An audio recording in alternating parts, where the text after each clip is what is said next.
Les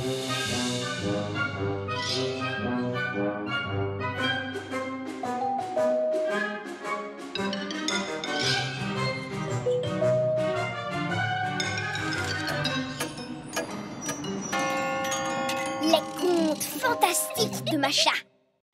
Aujourd'hui, je vais vous raconter l'histoire terrible d'un garçon qui voulait être enlevé à n'importe quel prix par les extraterrestres venus de l'espace. Ce garçon aimait deux choses plus que tout. Les livres et bien sûr, les bonbons. Mais ce garçon n'aimait pas les livres pour enfants sur Baba Yaga ou bien alors les autres livres trop sérieux. Il préférait les livres d'extraterrestres, de soucoupes volantes ou encore des histoires de science-fiction sur les humanoïdes. Il les lisait sous sa couverture car les extraterrestres nous regardent depuis l'espace et ils peuvent enlever les gens qui se font remarquer. Une simple couverture suffit pour se protéger des extraterrestres. C'est un fait prouvé. Jamais dans l'histoire, un humanoïde n'a réussi à trouver un seul enfant qui s'était caché sous une couverture. Mais une nuit particulièrement noire, le garçon sentit qu'un extraterrestre allait le trouver.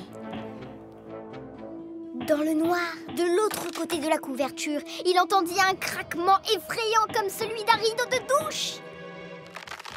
Le garçon entendit alors des pas menaçants. Puis un râle terrifiant retentit. Il sentit son cœur s'emballer. Tout à coup, il se cacha sous l'oreiller. Le garçon avait peur de faire une crise de panique.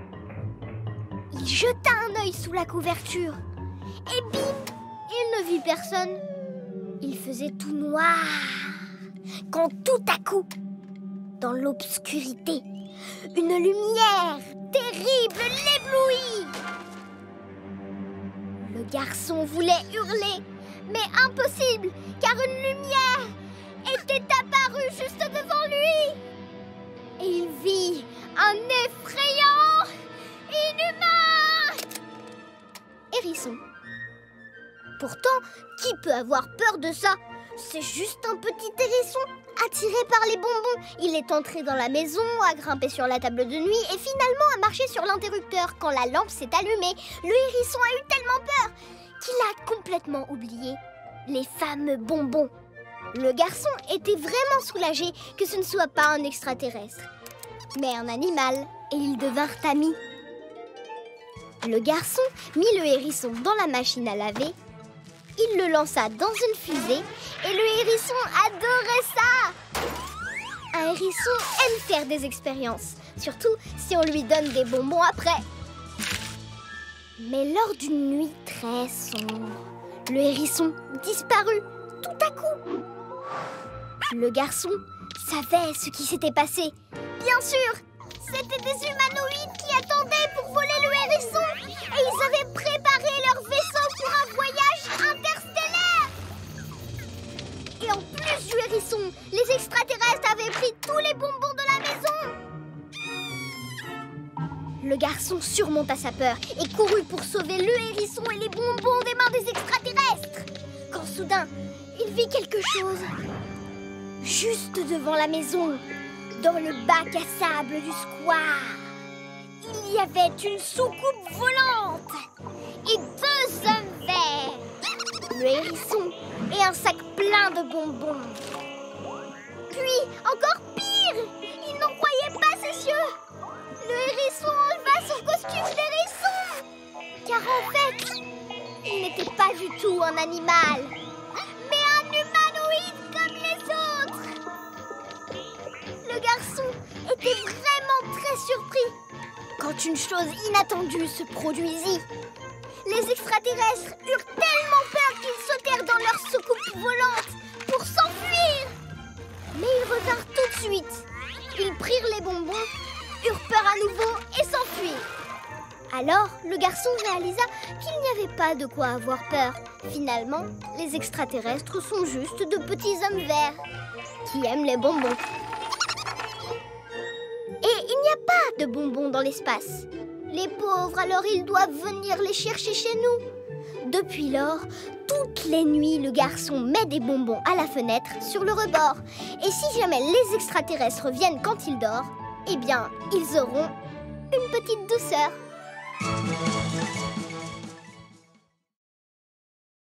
Oh les amis, vous pensez savoir toujours tout sur tout. Vous parlez de monstres effrayants. Ah, on a tellement peur de cauchemars monstrueux. Et personne n'en a jamais vu en chair et en os. Sauf une personne, un petit garçon. Je vais vous raconter son histoire. Il était une fois un endroit déserté de tous, une ancienne usine de tracteurs. En fait, le garçon avait perdu la pelle du tracteur, un de ses jouets. Et il pensait qu'il en trouverait une dans cette usine. Un jour, après sa sieste, quand les adultes eurent le dos tourné, il partit en direction de l'usine. Le garçon escalada la palissade et vit une effroyable grande bâtisse. Les cheminées cassées se tenaient encore debout et tous les carreaux des fenêtres étaient brisés. Les lumières étaient éteintes. Une seule petite fenêtre de la tour abîmée était faiblement éclairée. Le garçon a monté les marches de cette tour et dans cette pièce, assis tranquillement, devant le miroir se trouvait le monstre le plus hideux jamais vu. Il était couvert de fourrure, il se regardait et se mit du rouge à lèvres avec un rouleau à peinture. Il n'y a qu'un seul mot pour le décrire. Horreur! De peur, le garçon eut le hoquet. Cela fit un bruit si fort que le monstre sursauta d'un coup et fit tomber le rouleau dans sa gueule. À cause de la peur, le garçon trébucha dans l'escalier. Il ne comprit pas comment il se retrouva dans une sorte de sous-sol humide. Il regarda partout. Saberlipopette! Ils étaient face à face, assis sur des cartons. Deux monstres. Et à côté d'eux, un homme mal rasé en salopette. Il y avait une bobine de bois qui sert à enrouler les câbles. Il l'utilisait pour frapper très fort. Et tout à coup, le monstre, celui recouvert d'écailles, avec la tête de brochet et sa queue de serpent, il frappe à la bobine et cria très fort. Domino!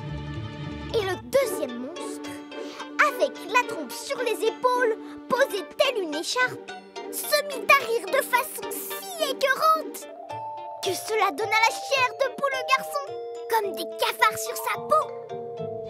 Puis, les monstres ont attrapé le monsieur et lui ont mis des coups sur le front. Le garçon, terrorisé, s'échappa du sous-sol et se retrouva dans un atelier. C'était très calme. La nuit tombait, mais il y avait quelque chose au loin qui fuyait goutte par goutte. Et puis, tout à coup, tout au fond de l'atelier, il vit un trône orné de crânes et d'os. Un roi était assis sur le trône. Il se trouvait dans une carapace. Il avait même un sabre laser. Il remarqua le garçon et de colère, son hideuse tête verte convulsa. Tout à coup, les lumières s'allumèrent. Puis il entendit une toute petite voix crier « Stop, stop, stop, stop! Pourquoi y a-t-il un enfant qui est apparu devant la caméra? Marie-Anna, je te le demande! Il est impossible de tourner dans des conditions pareilles! Faites une pause! » Une plateforme avec une caméra dessus descendit. Le roi sur le trône jeta son sabre laser dans un coin. Encore une pause! On a déjà fait 150 prises! En fait, ils étaient en train de tourner un film. Le garçon le comprit une fois que le mal rasé l'eut raccompagné au portail. Tous les monstres étaient en fait des acteurs. Ils n'étaient pas réels. C'était comme jouer à un jeu. pourquoi devrais-je être effrayé par eux? Sachez, les amis, que tous les monstres dans les livres et les films, tous les monstres ne sont pas réels, mais le fruit de l'imagination. Si vous voulez voir un vrai monstre, je vous conseille de regarder plutôt une mouche à travers une loupe.